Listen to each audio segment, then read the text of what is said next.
Llegando a la ciudad de Toro, a cuyos pies discurre el Duero, mis sentidos entran de lleno en la Edad Media. Y entran con todas las consecuencias. Sus calles, lo que queda de sus murallas, sus monumentos, han sido testigos de enfrentamientos fratricidas entre aspirantes al trono de Castilla y al trono de León.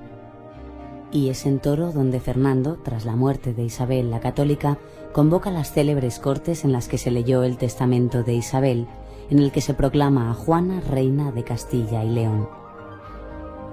Huellas de toda esa intensa historia son sus monumentos, como la Colegiata de Santa María la Mayor, sus innumerables iglesias, sus 5 monasterios, sus casas blasonadas y sus palacios.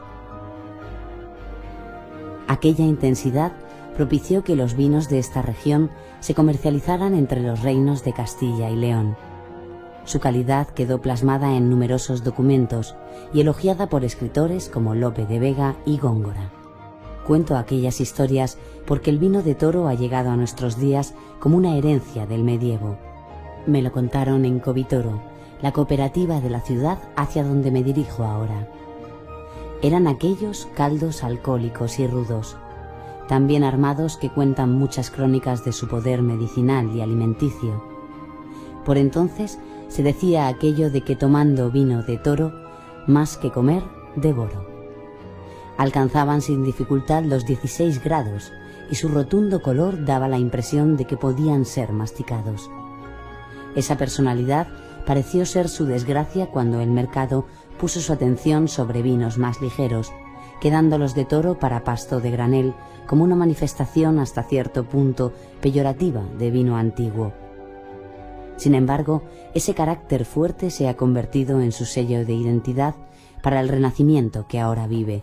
Esta zona de Toro y la denominación de origen Toro, tenemos 3 vinos que son en blanco, rosado y tinto, ¿no? La vendimia se hacía antes, sobre el 12 de octubre, y entonces se conseguían aquellos vinos gruesos y densos y demás. Sin embargo, ahora mismo pues estamos entre el 10 y el 15 de septiembre, o sea, unos 30 días antes. Entonces, con esto hemos conseguido el mismo tipo de vino, sí, pero con una graduación alcohólica inferior, está entre los 13 y 14 grados de alcohol. Entonces el consumidor ya lo acepta perfectamente ese alcohol. Covitoro, desde hace años, supo adaptarse a los nuevos gustos y puso en marcha un proyecto para transformar sus caldos, pero manteniendo la fuerza de sus aromas y color. También elaboran crianzas y reservas. Se sienten orgullosos de su uva tinta de Toro, que ofrece suficiente extracto, taninos y materia colorante como para ser envejecida en barricas de roble americano.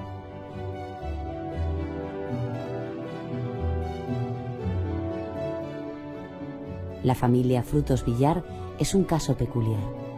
No vienen a Toro a conquistar nuevos mercados. Nacen en Toro y desde aquí se extienden al exterior. Se asientan en estas tierras desde hace 4 generaciones. Empezaron comprando y vendiendo vino en pellejos hasta que en 1920 deciden edificar su propia bodega, la primera de la comarca construida en el siglo XX. Su experiencia y la confianza de los viticultores, a los que sigue comprando la uva, les impulsa a instalarse en Cigales a partir de los años 60. Más tarde adquieren otra bodega en Ribera del Duero y es en 1990 cuando comercializan vinos de rueda. Así es como se han extendido con solidez por los confines de Castilla. Muestra de ello son sus conocidas marcas Murube o Calderona. La bodega es familiar, pero tienen muy claro que deben distinguir entre empresa y familia para que siga creciendo. En la actualidad, uno de sus puntales es Carlos Villar. Empezó desde abajo en el viñedo, después embotelló, fue responsable de exportación y ahora está al frente de la viticultura. No creo que un vino se deba atar las modas porque estas suben y bajan y no tenemos que estar pendientes de si tenemos un momento de esplendor 3 o 4 años seguidos y después bajamos otra vez. Yo creo que los vinos tienen que tener su personalidad propia. Dejo por ahora la ciudad de Toro y salgo al campo. La tinta de Toro de la que tanto me hablan es la uva que predomina. De tamaño medio y color azul negruzco, desciende de la Tempranillo, pero su adaptación a esta tierra le ha dado una identidad propia. La tinta se puede reconocer por una especie de venilla que tiene bajo el ollejo. Es una denominación de origen pequeña que se extiende por Zamora y la provincia de Valladolid.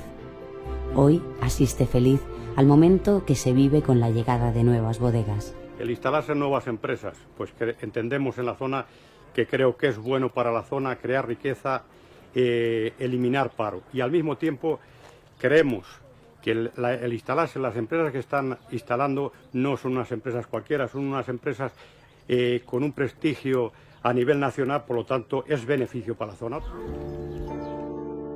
Sin embargo, la revolución que se está produciendo en Toro tiene mucho que ver con Manuel Fariña y su bodega, fundada por su padre, un hombre de Zamora, de Sanabria, a quien un compañero de la mili recomendó venirse a Casaseca de las Chanas, a 30 kilómetros de Toro, que así de casuales son las circunstancias de la vida. Así que llegó, compró unas viñas y aprendió a elaborar. Su primera cosecha fue de 1.500 litros. Después construyó su primera bodega. Años más tarde trató de involucrar a sus hijos en el negocio, pero fue Manuel quien continuó con la saga familiar. A los 20 años me fui a Requena para estudiar enología porque era necesario tener una formación y conocer bien la profesión. Aquello la verdad que me impactó muchísimo porque a mí me parecía que aquí era un gran mundo de vino y cuando llegué allí me quedé asombrado, la cantidad de viña, la cantidad de bodegas muy bien instaladas. Bueno, aquello para mí era la modernidad y esto era lo antiguo. Manuel fue quien convenció a su padre para edificar una nueva bodega, convencido de que podían sacarle partido a la riqueza que atesoraba esa tierra, y empezó su revolución. Cambiaron los depósitos, empezaron a embotellar y ayudó a poner los cimientos de lo que hoy es esta denominación. Cuando se creó, su bodega de Casaseca quedaba fuera y tuvo que construir otra en Toro. Y aquí estamos donde se ha hecho el verdadero cambio del vino de Toro. Se cuidó el viñedo y se adelantó la vendimia. En la bodega destaca que hacen una maceración más corta, a temperatura controlada. Despalillan y extraen todos los aromas de la uva.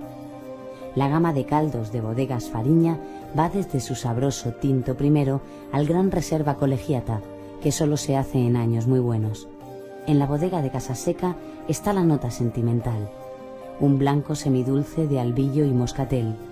Un vino de toda la vida, que se bebía en las fiestas familiares y Manuel Fariña ha recuperado felizmente. Desde mi punto de vista, yo creo que hay que distinguir entre oxigenación y decantación. La decantación yo creo que debe hacerse cuando veamos una cantidad de precipitado en un vino, viejo o no viejo, ¿no? Cada vez hay más tendencia a no filtrar y puede tener precipitado. Entonces, lo que hacemos es que inclinamos sobre el decantador con una luz de abajo, si es posible, y que el vino caiga sobre las paredes del decantador y a la vez oxigena. Si es solamente oxigenar, desde mi punto de vista lo importante es que el vino esté 18-19 grados de temperatura. Entonces ponemos en la copa una cantidad, la movemos un poco y en este tiempo hemos oxigenado mucho más que si tenemos la botella solamente descorchada y oxigenando la superficie que queda ahí. Yo pienso que es más conveniente hacerlo de esta manera.